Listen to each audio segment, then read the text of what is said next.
Hello दोस्तों, आज हम एक और मोस्ट इम्पॉर्टेंट टॉपिक को डिस्कस करेंगे। इसके अंदर हम आपके सिविक्स के चैप्टर 2 फेडरलिज्म को डिस्कस करेंगे और इस चैप्टर के अंदर हम समझेंगे कि फेडरल सिस्टम ऑफ गवर्नमेंट क्या होता है, यूनिटरी सिस्टम ऑफ गवर्नमेंट क्या होता है। इसके बाद आपको फेडरलिज्म से रिलेटेड कोई भी डाउट आपके माइंड में नहीं रह जाएगा। तो फेडरलिज्म को और यूनिटरी सिस्टम ऑफ गवर्नमेंट को समझने के बाद हम ये देखेंगे कि इंडिया किस टाइप के सिस्टम को फॉलो करता है और इस चैप्टर के एंड तक आपके माइंड में फेडरलिज्म से रिलेटेड या यूनिटी सिस्टम से रिलेटेड जो भी डाउट होंगे सारे के सारे क्लियर हो जाएंगे। तो इस चैप्टर में क्या है, इससे पहले प्रीवियस चैप्टर में हमने पावर शेयरिंग का कॉन्सेप्ट समझा था, जिसके अंदर पावर को किस प्रकार डिवाइड किया गया उसके बारे में समझा है। लेकिन पावर शेयरिंग के अंदर ये टाइप है कि फेडरल सिस्टम ऑफ गवर्नमेंट क्या होती है उसके बारे में बात करेंगे।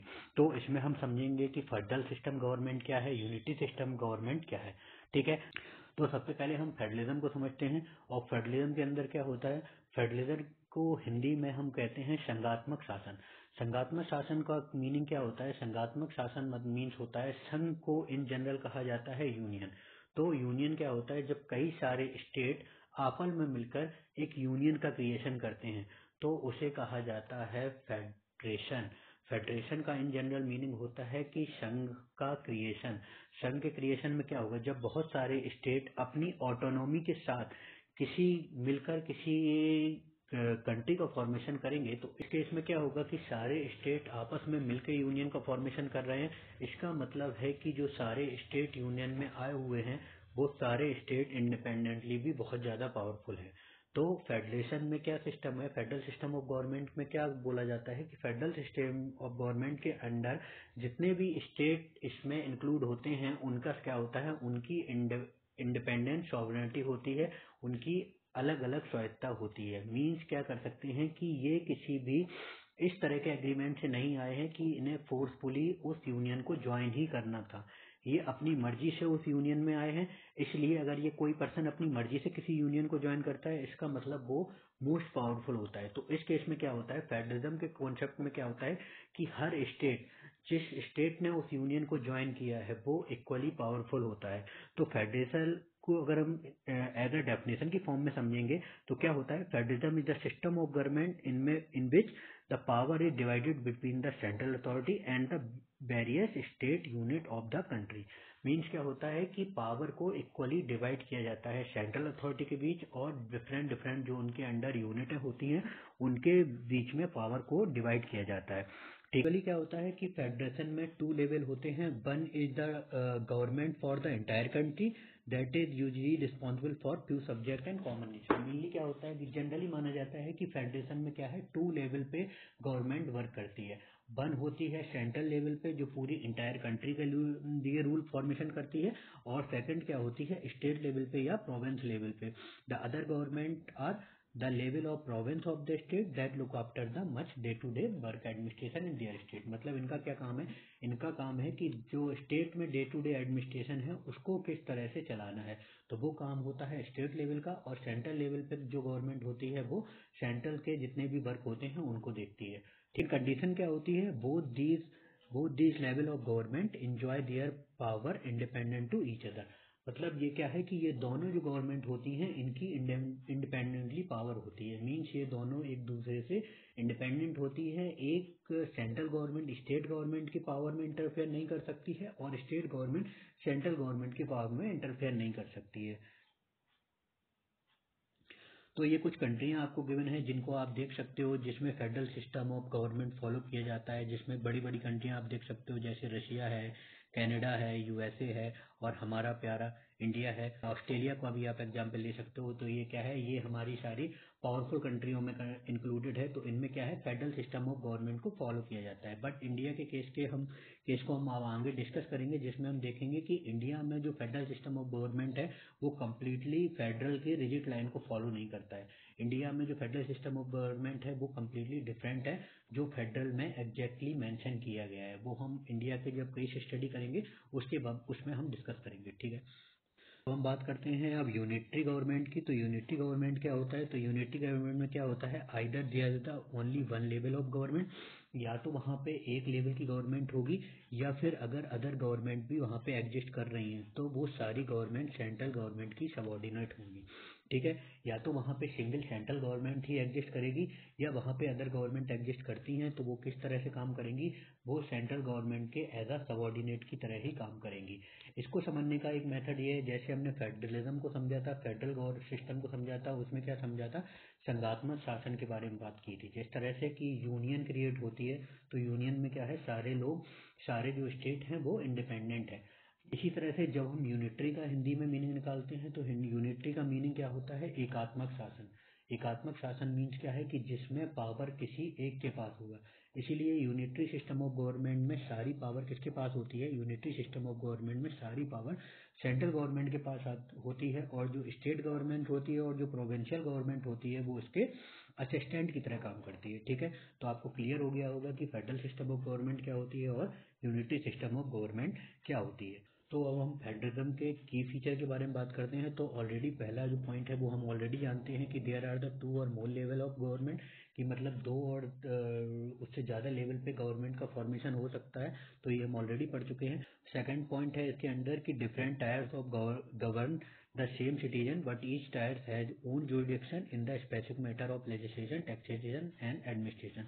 मीन्स हम देख चुके हैं कि 2 टायर और 3 टायर की गवर्नमेंट एग्जिस्ट कर सकती है, लेकिन क्या होगा, वो तीनों लोग या जो 2 लेवल पे गवर्नमेंट होगी वो कम्प्लीटली इंडिपेंडेंट होंगे। किस केस में, जुरिडिक्शन के केस में, लेजिस्लेशन के केस में, टैक्सेशन के केस में और एडमिनिस्ट्रेशन के केस में।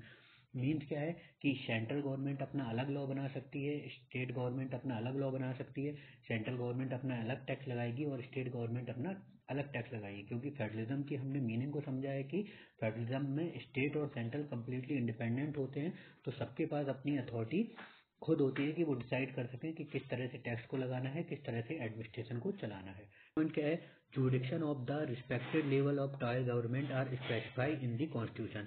मीन्स क्या है कि हर लेवल की गवर्नमेंट का जो भी वर्क है या जो भी जुडिक्शन है, जहाँ तक उनका न्याय देने का अधिकार है, वो कॉन्स्टिट्यूशन के अंदर ऑलरेडी मेंशन है। जिस वजह से क्या हो, इसको मेंशन करने का मेन रीज़न क्या है, इसको मेंशन करने का मेन रीज़न ये है कि इन जब भी कोई मैटर सेंट्रल गवर्नमेंट या स्टेट गवर्नमेंट के बीच आए तो उसको हम कॉन्स्टिट्यूशन में देख सकते हैं कि किस लेवल की गवर्नमेंट की पावर किस लेवल तक है। ठीक है, तो इससे इजी क्या होगा कि जो पावर सेपरेशन का जो कॉन्सेप्ट है फेडरलिज्म के अंदर, उसको इजीली इम्प्लीमेंट किया जा सकता है। फोर्थ की बात करते हैं, fundamental provision of the constitution can not be unilateral change by the one level of government. Means क्या है कि जो फोर्थ पॉइंट हमारा है कि जो फंडामेंटल प्रोविजन है कॉन्स्टिट्यूशन के, उन्हें unitarily one level of government change नहीं कर सकती है। मीन्स जब भी कोई कॉन्स्टिट्यूशन में चेंजमेंट लाना है तो अगर वो फंडामेंटल प्रोविजन है तो उसको चेंज करने के लिए सेंट्रल गवर्नमेंट को भी की परमिशन लेनी होती है और साथ ही साथ स्टेट गवर्नमेंट की परमिशन लेनी होती है। इसके बाद ही आप किस कॉन्स्टिट्यूशन में चेंजमेंट ला सकते हो। नंबर 5 के अंदर क्या बात करी है, constitution has the power to interpret the constitution and the power of different level of government. कि क्या है कि कोर्ट के पास पावर है, वो कॉन्स्टिट्यूशन को इंटरप्रेट कर सकती है और वो डिफरेंट लेवल ऑफ गवर्नमेंट की पावर को इंटरप्रेट कर सकती है। सेम एग्जाम्पल आप इसको समझने के लिए तो आप इंडिया का एग्जाम्पल इजीली दे सकते हो कि जब सेंट्रल गवर्नमेंट और स्टेट गवर्नमेंट के बीच कोई भी डिस्प्यूट अराइज होता है तो उस केस में क्या, वो लोग कोर्ट जाते हैं और कोर्ट में जाके अपने मामले को कोर्ट के सामने रखते हैं, जिससे कोर्ट डिसीजन देता है कि ये पर्टिकुलर जो प्रोविज़न है या पर्टिकुलर एरिया है वो सेंट्रल गवर्नमेंट के अंडर आ रहा है या स्टेट गवर्नमेंट के अंदर आ रहा है। The higher court act as the umpire. तो क्या है हायर कोर्ट, क्या है, इस तरह जिस तरह से इंडिया में सुप्रीम कोर्ट है वो किस तरह से काम करता है, एम्पायर की तरह काम करता है। इसका मतलब क्या है, वो भी देखता है कि जो डिसीजन दिया गया है वो प्रॉपर है कि नहीं है, और फाइनली डिसाइड करता है कि हाँ जो लोअर कोर्ट ने डिसीजन दिए हैं वो सही है नहीं। इस तरह से पावर का सेपरेशन को डिसाइड किया जाता है। अंदर क्या है, पॉइंट नंबर 6 में है, source of revenue of each level of government are clearly specified to ensure it financial autonomy. Means क्या है कि जब हम फेडरल सिस्टम के अंदर बात कर रहे हैं कि सेंट्रल गवर्नमेंट और स्टेट गवर्नमेंट दोनों ही अगर अलग इंडिपेंडेंटली पावरफुल होते हैं, तो अगर वो दोनों इंडिपेंडेंटली पावरफुल हैं तो उसके लिए उन्हें फाइनेंशियली भी इंडिपेंडेंट होना चाहिए। इस केस में क्या होगा, इस केस में दोनों को अलग अलग टैक्सेशन लगाने की या उन्हें रेवेन्यू कलेक्ट करने के लिए डिफरेंट डिफरेंट सोर्स की नीड होती है। तो सेंट्रल गवर्नमेंट के लिए सोर्सेज अलग डिसाइड होते हैं और स्टेट गवर्नमेंट के लिए सोर्सेज अलग डिसाइड होते हैं, जिसके थ्रू वो अपना रेवेन्यू जनरेट करें। रेवेन्यू जनरेट करने से क्या होगा कि जिस वजह से उन्हें अदर गवर्नमेंट पे डिपेंडेंट नहीं होना पड़ेगा। सेम केस में इंडिया इंडिया है, इंडिया के केस में भी क्या होता है, इंडिया के केस में स्टेट गवर्नमेंट के अपने रेवेन्यू रिसोर्सेस हैं और सेंट्रल गवर्नमेंट के अपने अलग रेवेन्यू रिसोर्सेस हैं। लेकिन क्या होता है कि मैंने ऑलरेडी आपसे बात की है कि इंडिया का फेडरल सिस्टम कम्प्लीटली डिफरेंट है थोड़ा, तो इस वजह से क्या होता है कि सेंट्रल भी स्टेट गवर्नमेंट को हेल्प प्रोवाइड कराती है। ठीक है, तो आपको पॉइंट नंबर 6 क्लियर हो गया होगा। अब चलते हैं नेक्स्ट पॉइंट पे। तो मेनली क्या है कि फेडरल सिस्टम का मेन की ऑब्जेक्टिव क्या है कि फेडरल सिस्टम क्या करता है कि जो कंट्री की यूनिटी को बचाने के साथ साथ जो रीजनल डाइवर्सिटी है उसको भी बनाए रखता है। क्योंकि सेंट्रल गवर्नमेंट के पास क्या है, सेंट्रल गवर्नमेंट के पास पावर है लॉ बनाने के लिए, लेकिन वो एक सेंट्रल लेवल पे है। लेकिन स्टेट गवर्नमेंट क्या है, स्टेट गवर्नमेंट स्टेट लेवल पे काम कर रही है। इस वजह से उसे स्टेट में क्या प्रॉब्लम है, स्टेट में लोगों क्या क्या प्रॉब्लम फेस कर रहे हैं, इसकी नॉलेज स्टेट गवर्नमेंट को ज़्यादा अच्छी हो सकती है in respect of central government. इसीलिए क्या होता है, फेडरल सिस्टम का डुअल नेचर है। स्टेट गवर्नमेंट अपने स्टेट के लिए प्रॉपर क्या रूल इम्प्लीमेंट करने हैं, उन रूलों को इम्प्लीमेंट करती है, और सेंट्रल गवर्नमेंट क्या होती है, कंट्री के लिए कौन से रूल नेसेसरी हैं उन रूलों के फॉर्मेशन में हेल्प करती है। ठीक है, तो मेनली क्या है, मेनली जो फेडरल सिस्टम ऑफ गवर्नमेंट का कॉन्सेप्ट है वो किस पे डिपेंड करता है, वो डिपेंड करता है मीन्स जो इन लोगों इन सेंट्रल गवर्नमेंट और स्टेट गवर्नमेंट के बीच जो एग्रीमेंट होता है, और दूसरा क्या होता है, इन जो सेंट्रल गवर्नमेंट और स्टेट गवर्नमेंट के बीच जो ट्रस्ट है उसके कारण ही दोनों गवर्नमेंट आपस में आके जो फॉर्मेशन है, जो फेडरल सिस्टम है उसका फॉर्मेशन करते हैं। तो there are two kinds of route through which federation has been formed, मतलब दो तरह के रास्ते हैं जिसके थ्रू क्या हो सकता है, फेडरेशन का फॉर्मेशन किया जा सकता है। फेडरेशन मीन्स ग्रुप का फॉर्मेशन किया जा सकता है। तो पहला क्या है, first route involve the independent state comes together on their own to form the bigger unit. Means क्या है कि जो इंडिपेंडेंट स्टेट हैं वो आपस में साथ आते हैं और एक बड़ी यूनिट का क्रिएशन करते हैं। बड़ी यूनिट का क्रिएशन मतलब, अगर देखो मैंने ऑलरेडी आपको डिस्कस किया था कि स्टेट इंडिपेंडेंट हैं, इसीलिए उनके पास ऑटोनॉमी है अपना डिसीजन लेने का, क्योंकि वो इंडिपेंडेंट थे और उन्होंने एक यूनियन फॉर्म की थी।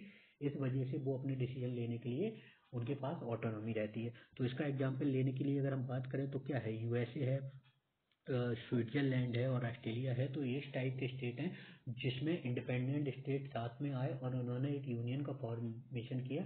इसीलिए यूएसए को क्या नाम दिया गया, United State of America. Means कई सारे इंडिपेंडेंट स्टेट आपस में मिलकर एक यूनियन का फॉर्म कर रहे हैं, इसीलिए यूएसए का नाम है United State of America. Second type of route की बात करें, क्या होता है कि जो लार्ज कंट्री होती है इसमें कोई इंडिपेंडेंट स्टेट साथ नहीं आता है। इसमें जो लार्ज कंट्री होती है वो ही अपनी पावर को क्या करता है, अपने स्टेटों में डिवाइड कर देता है, पावर को इक्वली डिवाइड करके क्या होता है, उन्हें उतनी पावर प्रोवाइड कर देता है जिसकी वजह से वो भी स्टेट जो सेंट्रल गवर्नमेंट है उसके इक्वली पावरफुल हो जाए।